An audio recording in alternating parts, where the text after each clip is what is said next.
Hello everyone from this side Adarsh Kumar. आप सबके लिए गुड न्यूज़ है कि आपका मध्य प्रदेश हाई कोर्ट के द्वारा जो है कि वैकेंसी निकाली गई है ग्रुप डी के पोस्ट के लिए। क्लास 4 की वैकेंसी है ना, ये आपका ग्रुप डी के पोस्ट के लिए है। टोटल 78 पोस्ट के लिए 78 पोस्ट के लिए ये वैकेंसी निकाली गई है। इसके इंपॉर्टेंट डेट की बात करें कि ये जो फॉर्म है कब से कब तक भरी जाएगी, और इसी के साथ में हम इस वीडियो में ये भी जानेंगे कि क्या एलिजिबिलिटी मांगी गई है, क्या क्वालिफिकेशन मांगा गया है। ठीक है, तो आपका ये 10th का पास, आपका 8 पास वाले स्टूडेंट भी इसको भर सकते हैं। तो वो डिटेल्स में हम समझेंगे कि आपका इतनी ये कौन कौन से पोस्ट के लिए वैकेंसी निकाली गई है। ठीक है, तो इंपॉर्टेंट डेट की बात करें कि ये फॉर्म जो है कब से कब तक आप अप्लाई कर सकते हैं, तो इंपॉर्टेंट डेट में इन्होंने जो रखा हुआ है वो एप्लीकेशन जो फॉर्म भराने का जो स्टार्टिंग डेट है वो आपका 13 मई 2025 है। ठीक है, लास्ट आप इसको 28 मई 2025 तक ही अप्लाई कर सकते हैं। ठीक है, तो इसमें लिमिटेड सीट है, इसलिए आप पहले ही अप्लाई कर दें, क्योंकि एंड में अप्लाई करने में आपका दिक्कत आने लगती है, सर्वर प्रॉब्लम, ये सारी दिक्कत आती हैं। ठीक है, तो ये एग्ज़ाम फी लास्ट पेमेंट करने का कब तक रखा गया है, तो 28 मई 2025 तक इसमें इन्होंने रखा हुआ है।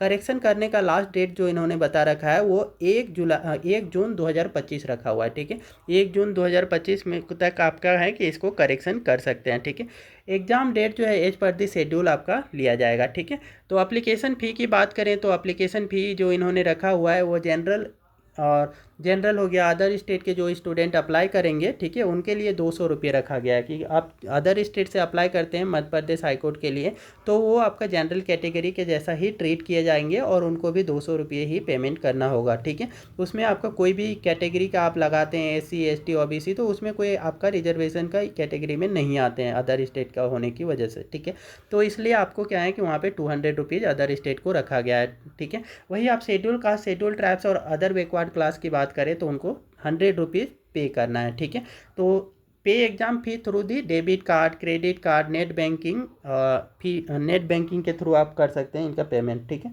तो ये सारा एक पेमेंट मोड बता रखा है कि डेबिट कार्ड, क्रेडिट कार्ड के थ्रू और नेट बैंकिंग के थ्रू आप यहाँ पे पेमेंट कर सकते हैं। ठीक है, Madhya Pradesh high court class 4 notifications में इन्होंने एज लिमिट जो रखा है वो 1 जनवरी 2025 के बेसिस पे रखा है कि एज लिमिट जो होगी 1 जनवरी 2025 को मिनिमम 18 साल होने चाहिए, मैक्सिमम 35 साल होना चाहिए। ठीक है, ठीक है, तो ये आपका 1 जनवरी 2025 से कंसीडर किया जाएगा। ठीक है, एज रिलैक्सेशन आप चाहते हैं तो मध्य प्रदेश की हाई कोर्ट की जो आपका क्लास 4 की रिक्रूटमेंट रूल है उसके बेसिस पे ही आपका एज रिलैक्सेशन इस पोस्ट के लिए दिया जाएगा। ठीक है, आगे की डिटेल्स को समझते हैं। तो पोस्ट वाइज यहाँ पे इन्होंने क्वालिफिकेशंस मांगी हुई है। ठीक है, कि क्लास 4 में आपका कंटीजेंसी पेड वाली पोस्ट के लिए अप्लाई करते हैं, है ना, जिसमें आपका टोटल कितने पोस्ट हैं, 69 पोस्ट हैं। ठीक है, तो इसके लिए आप अप्लाई करते हैं तो आप मिनिमम जो क्वालिफिकेशन है वो आपका 8th पास होना चाहिए और मैक्सिमम जो है कि 12th पास होना चाहिए। तो ये इनकी क्वालिफिकेशन है, सिंपल सा है कि आपका 8 पास और 12th पास हैं आप,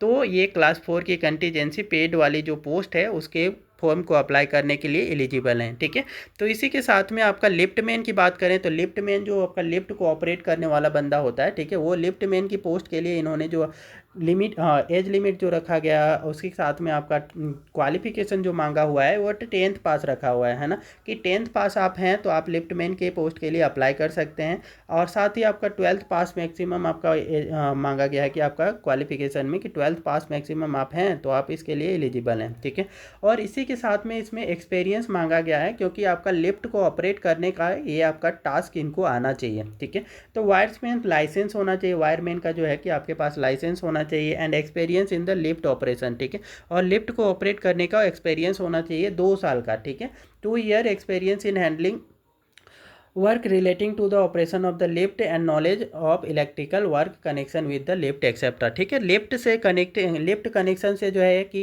लिफ्ट को ऑपरेट करने का 2 साल का आपका एक्सपीरियंस होना चाहिए। साथ ही आपको लिफ्ट को ऑपरेट करते समय जो भी इलेक्ट्रिकल वर्क करने होते हैं, विद्युतिक कार्य करने होते हैं, तो वो विद्युत से संबंधित जो कार्य करने का भी आपका क्या है, नॉलेज होना चाहिए। ठीक है, तभी आप इस चीज़ को लिफ्टमैन के पोस्ट के लिए ये अप्लाई कर सकते हैं। सिर्फ एक ही पोस्ट है लेकिन एक्सपीरियंस अच्छी खासी होनी चाहिए। ठीक है, मोर एलिजिबिलिटी डिटेल्स के लिए आप नोटिफिकेशन पे जा सकते हैं, ये बेसिक रिक्वायरमेंट आपका लिफ्टमैन की पोस्ट के लिए है। ठीक है, आगे क्या है कि ड्राइवर की पोस्ट के लिए इन्होंने जो एलिजिबिलिटी रखा हुआ है और टोटल पोस्ट की बात करें तो ड्राइवर का पोस्ट है क्लास 4 ग्रुप डी में ही आते हैं ये।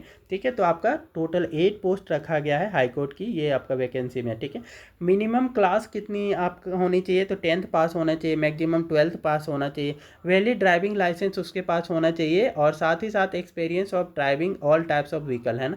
सभी प्रकार की गाड़ियाँ चलाने का क्या है एक्सपीरियंस होना चाहिए, है ना। लाइट व्हीकल्स है, हैवी व्हीकल्स है, ये डायरेक्टली इन्होंने सभी टाइप्स की गाड़ियों का लिख रखा है, ठीक है। तो इस वजह से जो है कि लाइट व्हीकल का सिर्फ रहें तो भी आप माइट भी कि रिजेक्ट हो सकते हैं, इसलिए लाइट और हैवी दोनों ही टाइप्स के आपका ऑपरेट करना आना चाहिए, ड्राइव करना आना चाहिए, ठीक है। आगे की जानकारी ये सारी आपकी इनकी पोस्ट थी और इतना ही इन्होंने जानकारी बता रखी है, ठीक है। तो ये जो भी इस पर्सन जो भी आपके एस्पायरेंट हैं एलिजिबल हैं, 10th पास हैं, 12th पास है, तो इनके लिए बहुत ही अच्छा अपॉर्चुनिटी है, ठीक है। तो वो आप इस फॉर्म को फिलअप कर सकते हैं और हाई कोर्ट का जॉब पा सकते हैं, ठीक है। तो इस टाइप की और भी गवर्नमेंट जॉब से रिलेटेड नोटिफिकेशन के लिए कृपया वीडियो को लाइक करें, शेयर करें और चैनल को सब्सक्राइब भी कर दें।